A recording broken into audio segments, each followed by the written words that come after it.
আমার মনে হয় না পশ্চিমবাংলার পুলিশ প্রশাসন ছুটিটা নেবে, কারণ সবাই আমরা কার্যত শুনেছি, জেনেছি, মিডিয়াও বলছে যে সোমবার ভোট ঘোষণা।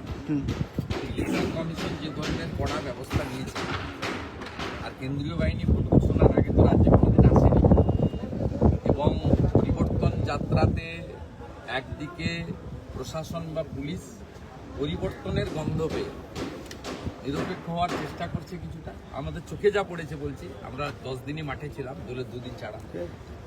আরেকটা জিনিস হচ্ছে, যাদেরকে লেলিয়ে দিত তারা দুভাগে ভাগ হয়ে গেছে। একদল বলছে মমতার তেজপাতা হতে রাজি নেই, তেজপাতা তো তরকারিতে দেওয়া হয়, খাওয়া হয়, ওরা বুঝে গেছে যে ওরা তেজপাতা। আরেক দল ভাবছে যে মে মাসের প্রথম সপ্তাহে তো পরিবর্তনের সরকার, ছবিগুলো তো তোলা থাকছে, ঝুঁকি না নেওয়াই ভালো। এই কারণে আমার বিশ্বাস আগামীকাল কোথাও কোনো ইনসিডেন্ট হবে না এবং আনএক্সপেক্টেড লোকজন হবে। ভারতীয় জনতা পার্টির প্রচার এবং সাংগঠনিক টার্গেট 5 লাখ, আমার বিশ্বাস এড়িয়ে যাবে। আমি যে বিধানসভা কেন্দ্রে এমএলএ, সেখানে কোনো হিন্দু বুথে এত গাড়ি তো নেই। ইট টালিভাটা থেকে লোক ট্রাক তুলছে, ট্রাকের উপরে ওই যে বাবা ধামে জল ঢালতে যাওয়ার জন্য যেমন আচ্ছাদন করে, ওইরকম আচ্ছাদন করে লোক আসছে। কারণ এত বাস তো নেই, ওখানে ট্রেন নেই।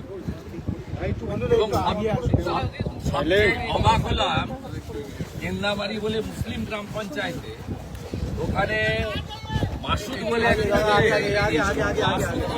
ছেলে আমাকে মেসেজ করলো যে আমার 200 বাস লাগবে, পার্টি দিচ্ছে। বাস লাগবে, পার্টি দিচ্ছে না, বাস চাইছে, আসতে চাইছে। তাহলে আমি আমার উন্মাদনা দেখে বুঝতে পারছি যে কালকে অবস্থা হতে। আশা করছি সকালবেলা 11টার মধ্যেই যারা ট্রেনে আসবেন, মূলত উত্তরবঙ্গ, 1 লক্ষর বেশি লোক চলে আসবে। তাদেরকে তাদের যেটুকু স্নান বা যা যা লাগে ভারতীয় জনতা পার্টির পক্ষ থেকে